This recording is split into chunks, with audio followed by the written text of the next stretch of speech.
இங்க 2 குட்டி பசங்க ஹோட்டல்ல உட்காந்து பரோட்டா சாப்பிட்டு இருப்பாங்க. இந்த குட்டி பசங்களோட அப்பா வந்து ஒரு சின்ன மோதிரத்தை அடக்கடல வச்சிருப்பாரு. அந்த மோதிரத்தை மீட்டலாம் சொல்லிட்டு அவரும் பாத்தீங்கன்னா கையில இருக்க காசை புரட்டி போட்டு அந்த மோதிரத்தை மீட்டறாரு. ஆக்சுவலா முதல் சம்சாரம் இறந்து போயிருப்பாங்க. இப்ப முதல் தாரத்தோட பசங்க தான் ஹோட்டல்ல சாப்பிட்டு இருப்பாங்க. இப்ப 2வது சம்சாரம் கையில ஒரு குழந்தை வச்சுட்டு பக்கத்துல உட்காந்துட்டு இருப்பாங்க.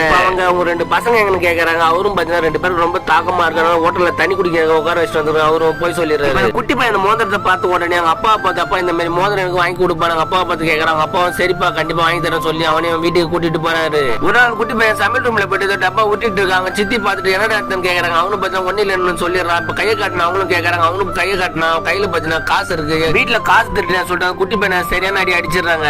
இப்ப அந்த குட்டி பையனை அடிக்கிறதாங்க அப்பாவும் பாட்டி எதுக்கு அடின்னு கேக்குறாங்க. அவங்களும் பாத்தீங்கன்னா காசு திருட்டான்னு சொல்லிடுறாங்க. இப்ப இந்த பாட்டி வெத்தலை பக்கம் காசு இல்ல அந்த டப்பால இருக்கும் எடுத்துட்டு போய் வாங்கிட்டு வாங்க அந்த அனுப்பிச்சுட்டுன்னு சொல்றாங்க. அப்பாவும் சித்தியும் கரும்பேட்டுக்காக வெளியூருக்கு ஒரு மாசம் போயிடுறாங்க. குட்டி பையன் முன்னாள் தான் பண்ணி அடிவான்னு சொல்லிட்டு பாட்டியை திட்டிட்டு இருக்கான். இப்ப பாட்டி உனக்கு என்னடா வேணும்னு கேக்குறாங்க. அந்த குட்டி பையன் தம்பியோட மோதிரம் வேணும்னு அவனும் சொல்றான். இப்ப பாட்டி அந்த மோதிரத்தை குத்துறாங்க. சித்தி வரதுக்கு ஒரு மாசம் ஆகுது போட்டுக்கன்னு சொல்லிடுறாங்க. இப்ப அந்த குட்டி பையன் அந்த மோதிரத்தை போட்டு ஜாலியா சுத்திட்டு இருக்கான். திடீர்னு ஒரு அக்கா கிட்ட வந்து மோதிரத்தை தொலைச்சிட்டேன்னு சொல்றான். அக்காவும் சித்தி தெரிஞ்ச அவன் சொல்லிட்டு இப்ப 2 பேரும் பயந்துட்டு அழுதுட்டு இருக்காங்க.